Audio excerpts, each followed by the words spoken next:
प्रत्यक्षता रूपी जन्म की बात है। पहले बड़ा बच्चा पावरफुल प्रत्यक्ष होगा या अज्ञानी बच्चा प्रत्यक्ष होगा? ज्ञान में पावर होती है या अज्ञान में पावर होती है?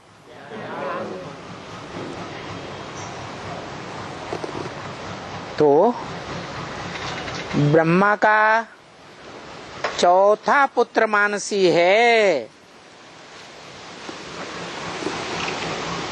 मनसा की सृष्टि से जन्म लेता है, वाइब्रेशन की पावर से।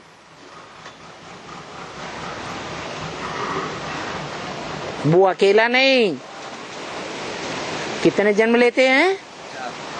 4 बच्चे जन्म लेते हैं, जो संसार के 4 मुख्य धर्मों के 4 बीज कहे जाते हैं। सनत, सनातन, सनंदन, सनत कुमार। और जो सबसे छोटा पुत्र सनत कुमार है, वो ज्ञान में और योग में सबसे आगे जाता है, इसलिए योगीश्वर और ज्ञानेश्वर कहा जाता है। ज्ञानियों का ईश्वर कंट्रोलर और योगियों का ईश्वर कंट्रोलर। सवाल है कि योगियों का कंट्रोलर निराकार आत्माओं का निराकार बाप है, शिव है, या शिव का बड़ा बच्चा जो शास्त्रों में गाया हुआ है? शिव की 3 मूर्तियां, त्रिमूर्ति शिव कहा जाता है ना। ब्रह्मादेव, विष्णुदेव और सबसे ऊंची पुरी में महादेव। सबसे ऊंची पुरी में इसलिए कि वो तीनों देवताओं के बीच में मनन चिंतन मंथन की स्टेज में सबसे ऊंची स्टेज में जाता है। उसके बाद है विष्णु का नंबर। सबसे ऊंची स्टेज है शंकर की, इसलिए कि वो सप्तधाम के सबसे नजदीक है। क्या? निराकारी धाम के सबसे नजदीक है। उसके बाद विष्णु, और उन 3 देवताओं के बीच में सबसे नीचे ब्रह्मा, क्योंकि सबसे जास्ती और सबसे पहले सुनने सुनाने का काम कौन करता है इस दुनिया में? ब्रह्मा की आत्मा। सुनने का और सुनाने का।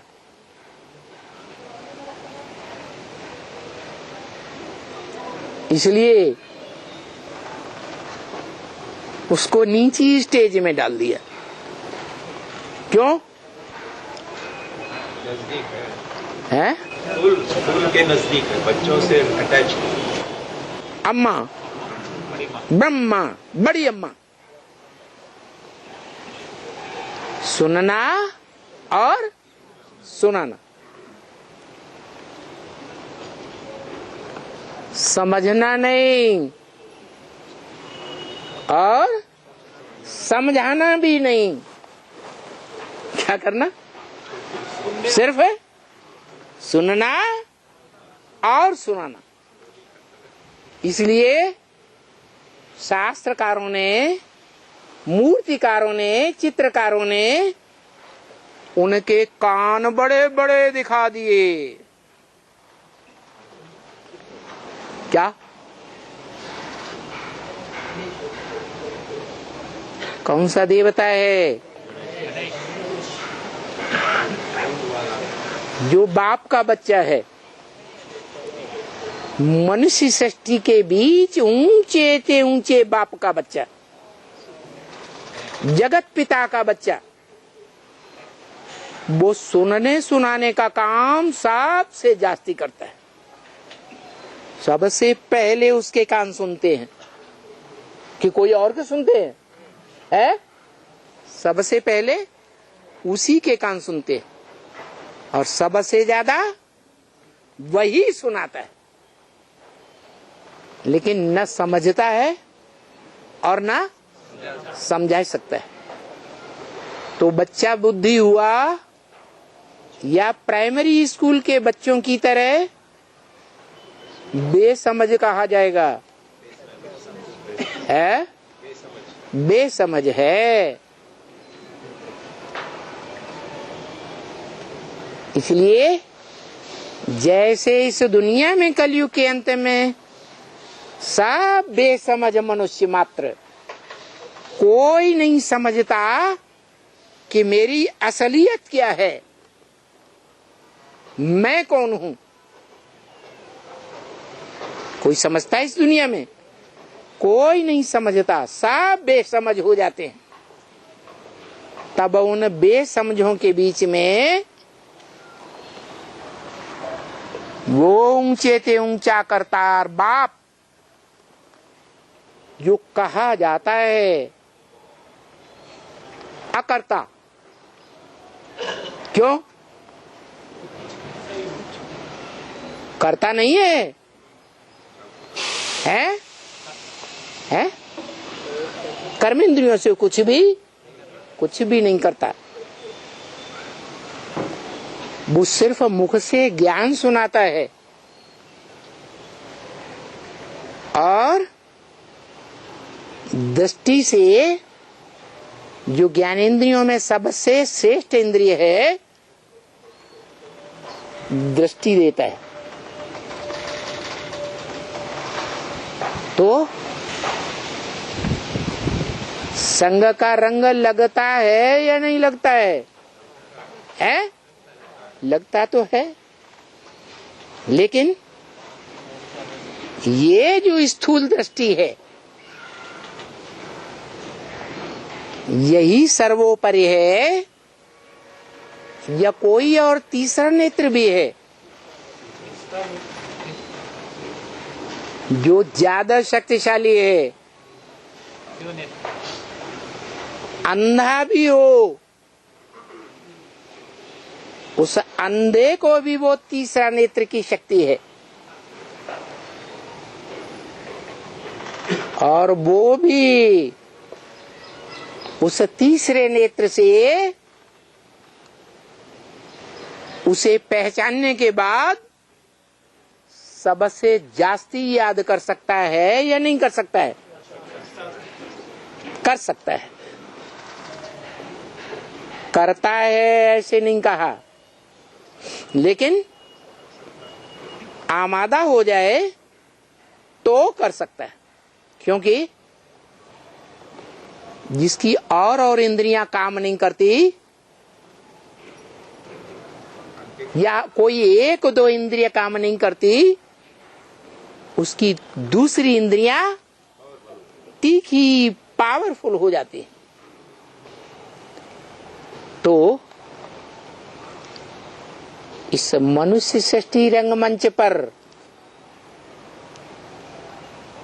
वो कौन सी आत्मा है जो ज्यादा से ज्यादा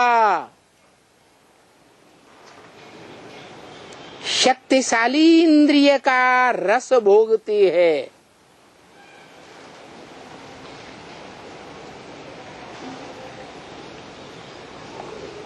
कौन सी सबसे शक्तिशाली इंद्रिय है? आंखें? अरे अभी तो बताया 10 जो स्थूल इंद्रियां हैं उनको भी कौन कंट्रोल करती है? 11वीं इंद्रिय मन। तो मन का जो सबसे जास्ती सृष्टि रूपी रंगमंच पर सुख भोगने वाली आत्मा है वो हीरो पार्टधारी है। क्या उसने ये प्राप्ति कहां से की? संगम में की। क्या प्राप्ति गाई हुई है? इन इंद्रियों से परे का सुख पूछना हो, अतीन्द्रिय सुख पूछना हो, तो गुप्त रूप में जिन्होंने संबंध जोड़ा है भगवान के साथ प्रैक्टिकल जीवन में, प्रैक्टिकल इंद्रियों से, उन गोप गोपियों से पूछो। किनसे? जिन्होंने गुप्त संबंध जोड़ा है। दुनिया नहीं जानती, लेकिन वो राजयोग सीखने वाली ईश्वरीय परिवार की 16,000 आत्माएं जो गोप गोपियों के रूप में शास्त्रों में गाई हुई हैं, उन्होंने वो अतीन्द्रिय सुख भोगा है। उनमें कोई अव्वल नंबर गोप या गोपी हुआ होगा या नहीं हुआ होगा? है 16,108। उनमें जो अव्वल नंबर इंद्रियों से परे का सुख, 10 इंद्रियों का सुख नहीं भोगता, इसलिए उस लिंग में वो इंद्रियां नहीं दिखाई जाती। शिवलिंग में इंद्रियां दिखाई जाती हैं? नहीं दिखाई जाती। इसलिए गीता में उसे अव्यक्त मूर्ति कहा है। जो संसार की खुदाइयों में सबसे जास्ती तादाद में मिली है, और भारतवर्ष में जिसके यादगार मंदिर भी सबसे जास्ती बने हुए, और दुनिया में उस निराकार की यादगार भी बहुत है सबसे जास्ती। तो वो अव्यक्त मूर्ति शिवलिंग जिसका गीता में गायन है,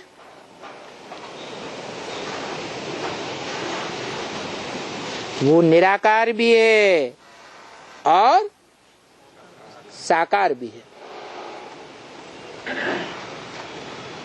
साकार तो सभी मनुष्य मात्र हैं इस दुनिया के, और सभी मनुष्य मात्र के अंदर निराकारी आत्मा बैठी हुई है। नहीं बैठी है? तो वो एक का ही गायन क्यों है इतना? जो भक्त आज भी सामने जाकर हाथ जोड़कर माथा टेक कर कहते हैं एक को त्वमेव माता च पिता त्वमेव, तू ही मेरी माता। तू एक को कहा जाता या 2-4 को? एक को। तू एक ही है।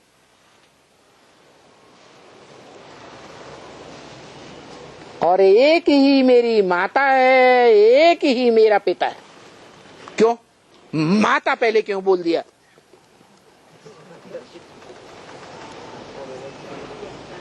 अरे दुनिया में पहले माता होती है या माता से भी पहले पिता होता है? पहले पिता होता है, माता जानती है।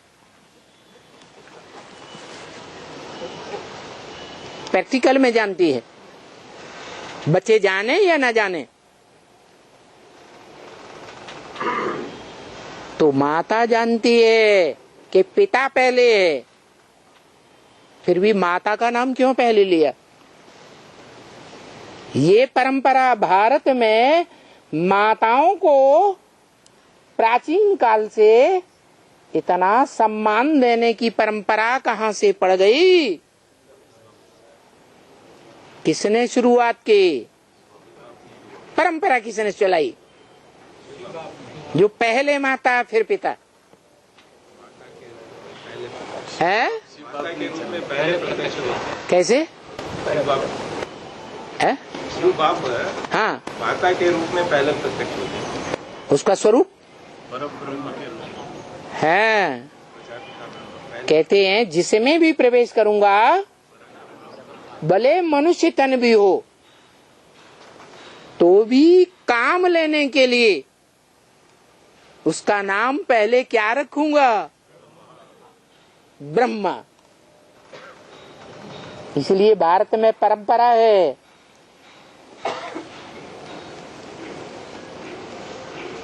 कि पहली जीवन में जो माता बनाते हैं उसका ज्यादा मान होता है। नहीं तो बोला है ब्रह्म वाक्य, भारत में एक स्त्री मर जाती है तो कहते हैं एक जूती गई, दूसरी लेते हैं, तीसरी लेते हैं, चौथी लेते हैं, 4-4 शादियां भी कर लेते हैं जीवन में। परंतु ज्यादा मान मर्तबा किसका होता है परिवार में? है बड़ी माता का।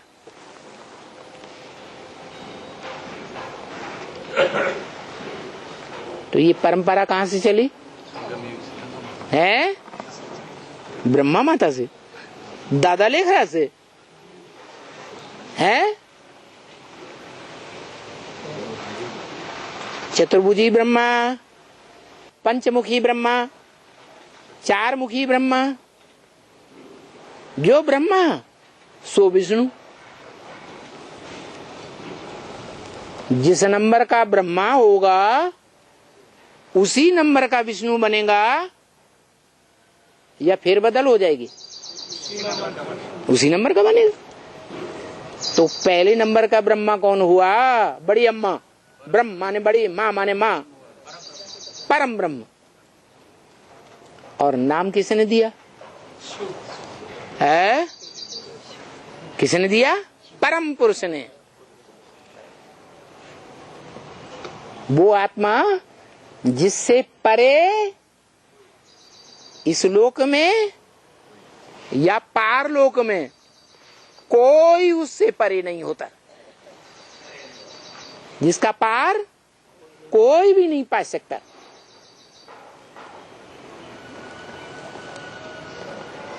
तो वो परम ब्रह्म जो कहा जाता है वो काम लेने के लिए नाम रखा है। क्या काम है? नई सृष्टि रचने के लिए माता चाहिए परम पुरुष को।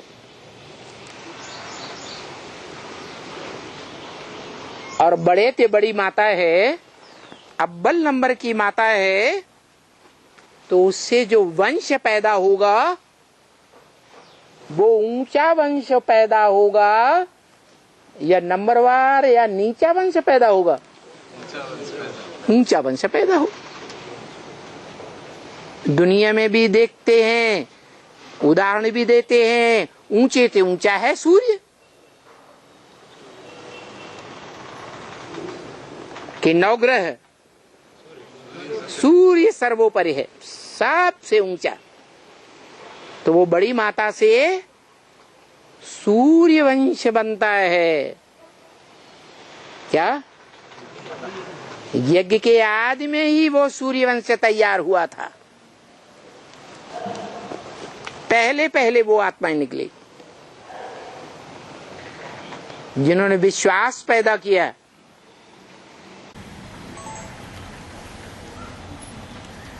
जब पहला पहला संगठन शुरू हुआ, क्या नाम था? आ ओ मा। आ माने ब्रह्मा, ऊ माने विष्णु, माँ माने महेश। तीन देवताओं का संगठन, तीन देवताओं की मंडली,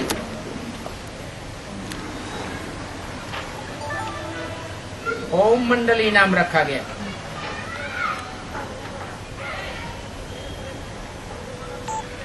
ओम मंडली में उस परम पुरुष ने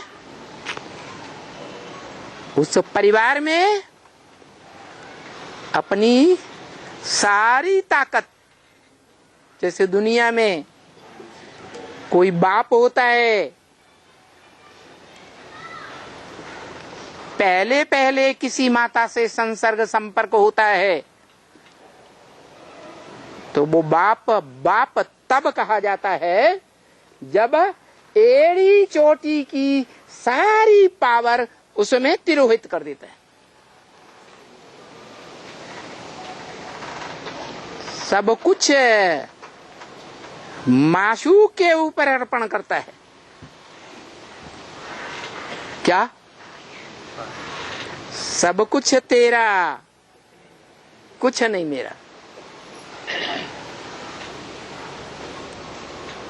तो उसका नाम दिया परम ब्रह्म।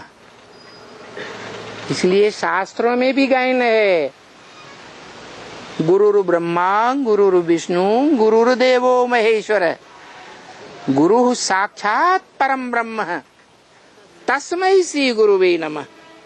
दूसरों को नमन नहीं करता हूं, एक को नमन करता हूं।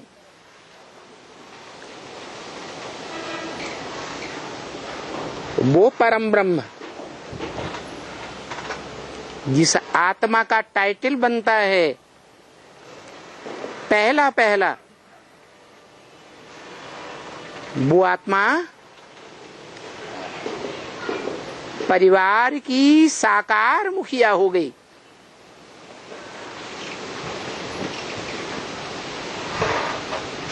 और दूसरा उसका नाम दिया कि मैं जब आता हूं तो भारत पर आशिक होता हूं। किस पर आशिक होता हूं? भा माने ज्ञान की रोशनी, रत माने रहने वाला। जो संगम युग में भी उस ऊंचे से ऊंचे बाप के आने पर, उसको पहचान लेने के बाद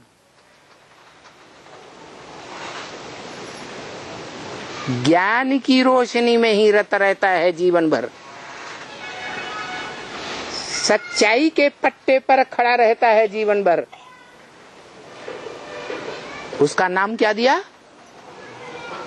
भा माने ज्ञान की रोशनी, रत माने लगा रहने वाला। क्या नाम दिया? भारत। वो भारत मातृ देश क्यों कहा गया? दुनिया के जो दूसरे देश हैं वो मातृ देश क्यों नहीं कहे जाते? एक भारत को ही मातृ देश क्यों कहा गया? कोई कारण होगा? है? आते तो हैं, पवित्र तो है धरणी जहां भगवान आते हैं, लेकिन मातृदेश भारत को क्यों कहा? पिता आता है, ऊंचे से ऊंचा बाप आता है, तो पिताओं में सबसे बड़ा पितृदेश होना चाहिए। मातृदेश क्यों? भारत माता का गायन क्यों होता है? भारत पिता को कोई क्यों नहीं कहता? नाम क्यों नहीं लेता? भारत माता का गायन है या भारत पिता का गायन है? क्यों है? नहीं, साकार तो मानते नहीं विदेशी, साकार को नहीं मानते ना। तो माता साकार होती है कि निराकार? फिर तुम्हारी बात तो लगती नहीं।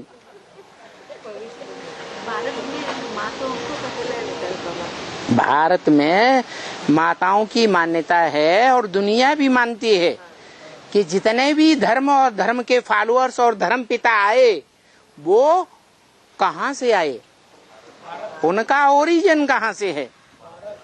भारत से है। तो भारत माता ही जगत जननी है और उसको माता बनाने का टाइटल देने वाला परम पुरुष है। क्या? परम पुरुष है। वो परम पुरुष है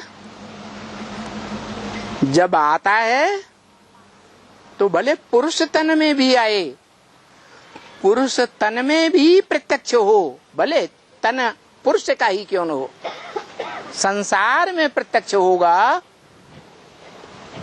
तो पुरुष तन से ही प्रत्यक्ष होगा, पुरुष तन में ही आता है। लेकिन काम लेने के लिए नाम किसका रखता है? माता का रखता है। नाम रखता है ब्रह्मा, अव्वल नंबर ब्रह्मा। तो अव्वल नंबर संतान पैदा करेगी या नंबरवार द्वयम तेम चौथे पांचवें आठवें नंबर की नहीं संतान पैदा करेगी, अव्वल नंबर की संतान। वो अव्वल नंबर का वंश क्या कहा जाता? सूर्य वंश कहा जाता। वो सूर्यवंशी बच्चे जो सिंध हैदराबाद में आदि में भी थे, सत्संग में, ओम मंडली में, जहां की आबादी 9 लाख थी उस समय, सन 36-37 में, उनमें से आधे 4-4.5 लाख कैसे बच्चे है? कैसे बच्चे?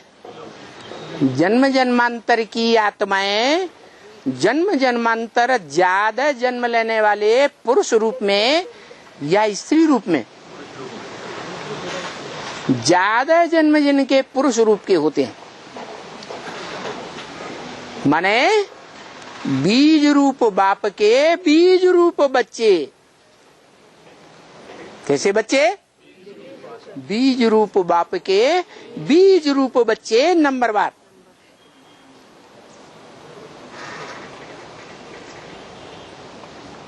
जिनका गायन रुद्राक्ष के रूप में होता है। कैसी माला? कैसी माला? रुद्राक्ष। रुद्र माने रौद्र रूप धारण किया जिसने, ऐसा भयंकर रूप धारण किया कि सब खलास हो गया, सारी दुनिया खलास। और उसकी अक्ष माने आंख, जो रुद्रगण कहे जाते हैं, वो रुद्राक्ष के मणके जिनके संगठन रूपी माला बनती है, ऊंचे ते ऊंचे बाप के षष्ठी पर आने पर वो बाप समान आत्माओं की माला 4.5 लाख आत्माएं पहले पहले निकलती हैं और बाद में वो आत्माएं 4.5 लाख निकलती हैं जो रात के सितारे हैं। क्या? वो आसमान के सितारे जड़ हैं, ये धरती के चैतन्य सितारे हैं। वो आसमान के सितारे भी 2 प्रकार के, एक सूर्य की रोशनी में पलने वाले और एक चंद्रमा की रोशनी में पलने वाले। जो चंद्रमा की रोशनी में पलने वाले हैं वो अपना प्रकाश जब तीव्र रूप में फैलाते हैं तो चंद्रमा का प्रकाश खत्म हो जाता है, वो अपने को प्रत्यक्ष करते हैं। और सूर्य की रोशनी में पलने वाले सितारे अपने प्रकाश को सूर्य की रोशनी में मर्ज कर देते हैं,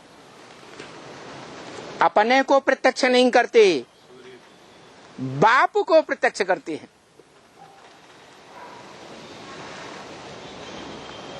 तो हम बच्चे यज्ञ के आदि में भी थे।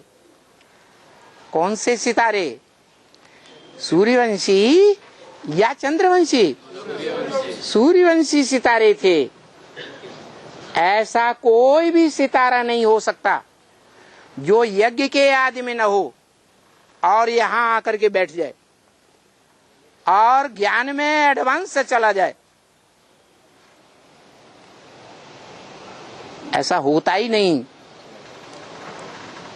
जो पुराने हैं 40-50 साल पहले, 80 साल पहले के, वो उस ज्ञान की गहराई को नहीं समझ सकते। समझते हैं? नहीं समझते।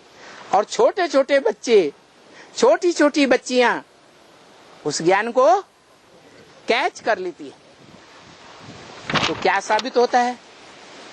वो आत्माएं बाप समान आत्माएं हैं, ज्ञान सूर्य के बच्चे हैं या चंद्रमा के बच्चे हैं? ज्ञान सूर्य के बच्चे। तो देखो लिखा हुआ भी है कि ये भाग्यशाली रथ है इनको बनाने वाला। क्या? आत्मा ठीक है भाग्यशाली बनती है, आत्मा दुर्भाग्यशाली बनती है, लेकिन बनाने वाला? अरे कोई बाप होता है? मनुष्य सृष्टि का कोई बाप है या नहीं है? है। तो भाग्यशाली रथ है निमित्त। ओम शांति।